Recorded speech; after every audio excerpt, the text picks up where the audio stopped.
Kolkata police ने south Kolkata law college के CCTV को बरामद कर लिया है, जिसमें जांच के दौरान पुलिस को अहम सबूत मिले हैं। सीसीटीवी में मुख्य आरोपी मनोजीत मिश्रा समेत तीनों आरोपी और पीड़िता के साथ लोग दिख रहे हैं। साथ ही यह भी दिख रहा है कि पीड़िता के हाथ में बैग लेकर गेट की ओर वो जा रही है।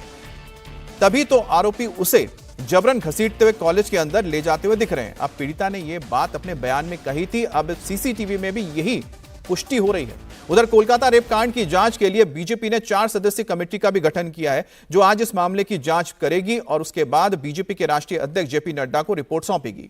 उससे पहले सीसीटीवी में मिले साक्ष्य रेप कांड पीड़िता को इंसाफ दिलाने में बड़ी मददगार साबित हो सकती है, क्योंकि मेन गेट के पास जो सीसीटीवी लगा है उसमें पीड़िता को 2 आरोपी घसीटते हुए साफ दिख रहे हैं। अब सीसीटीवी में दिख रहा है कि पीड़िता के हाथ में बैग है और वो तेजी से मेन गेट की ओर जा रहे थे, लेकिन मनोजीत और उसके दोनों साथी भी उसके पीछे जा रहे हैं। गेट पर पहुंचने के बाद दोनों आरोपी पीड़िता को खींचकर कॉलेज के अंदर ले जाते हैं।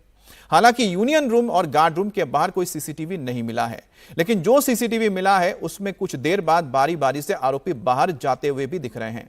आपको बता दें कि यही बात पीड़िता ने एफआईआर में दर्ज कराई थी और इसकी पुष्टि सीसीटीवी फुटेज के जरिए हो रही है। अब कोलकाता रेप कांड में टीएमसी से जुड़े एक छात्र नेता का नाम सामने आने पर सियासत भी गरमा गई है। इसे लेकर कोलकाता में प्रोटेस्ट भी हुआ है। ममता सरकार पर आरोपी को बचाने के आरोप लग रहे हैं, लेकिन अब तक जो सबूत मिले हैं उससे तो कोलकाता रेप कांड में आरोपी का बचना नामुमकिन सा लग रहा है।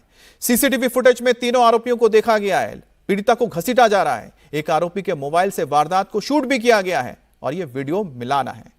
मेडिकल रिपोर्ट में जबरन शारीरिक संबंध बनाने की पुष्टि होना, पीड़िता के शरीर पर दांत और काटने और नाखून जैसे नोचने के निशान मिलना और कॉलेज कैंपस से बाल के गुच्छे और हॉकी स्टिक बरामद होना, ऐसे कई सबूत हैं जो इकट्ठा किया है पुलिस ने ताकि पीड़िता को इंसाफ दिलाया जा सके।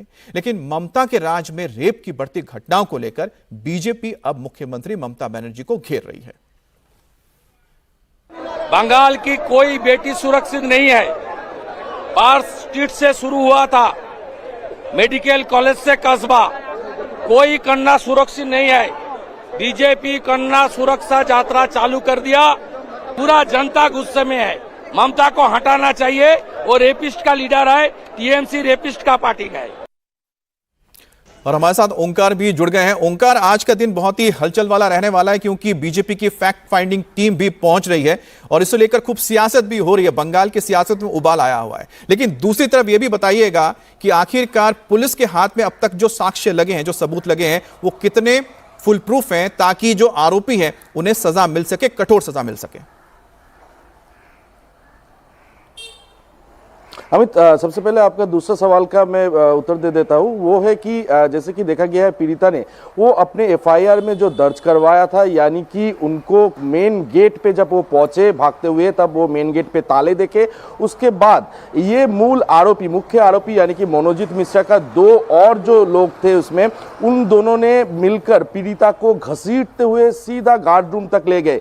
ये आरोप एफआईआर में साफ साफ पीड़िता ने दर्ज करवाया था। और इसके साथ साथ सीसीटीवी यानी कि कोलकाता पुलिस ने जो 7 घंटे के सीसीटीवी फुटेज निकाले हैं उसमें ये साफ साफ दिखता भी है।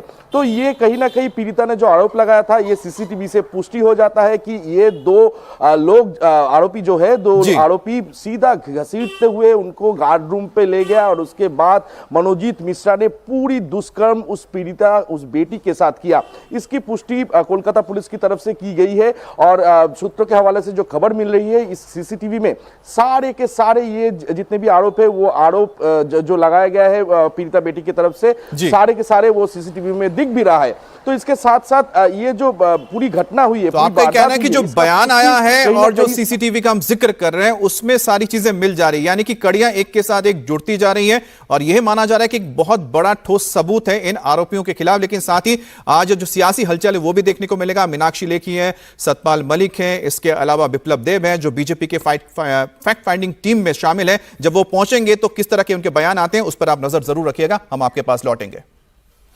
अब कोलकाता रेप कांड की जांच के लिए भारतीय जनता पार्टी की जो जांच कमेटी बनाई गई है, वो कमेटी आज कोलकाता पहुंच रही है और रेप कांड से जुड़े तथ्यों को इकट्ठा भी करेगी। ये कमेटी पीड़िता के परिवार से मिलने की कोशिश भी करेगी और साथ ही कोलकाता में जो घटनास्थल है वहां जाएगी। 4 सदस्यीय जांच कमेटी में पूर्व केंद्रीय मंत्री सतपाल सिंह, मीनाक्षी लेखी, लोकसभा सांसद विप्लव देव और साथ ही राज्यसभा सांसद मनन कुमार मिश्रा भी शामिल हैं। अब जब ये पहुंचेंगे तो उस वक्त जाके ये कोशिश करेंगे जानने की आखिरकार ये पूरी घटना क्या हुई थी। उसके बाद जो रिपोर्ट तैयार होगा वो बीजेपी अध्यक्ष जेपी नड्डा को दिया जाएगा। कॉलेज के अंदर किस प्रकार का सिक्योरिटी का इंतजाम था, किस प्रकार से बाहर के लोग एक्सेस कंट्रोल नहीं था, गार्ड के रूम में ले जाकर के इस प्रकार का दुष्कर्म किया जाता है, इससे बड़ी दुर्भाग्य की बात और क्या हो सकती है।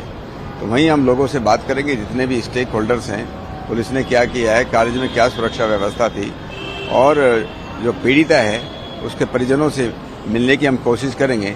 मैं विश्वास करता हूं कि वहां की जो माननीय मुख्यमंत्री है ममता दीदी, हमारी जो टीम है उसको सभी जगह जाने के लिए अलाउ करेगी, ऐसा मेरा विश्वास है।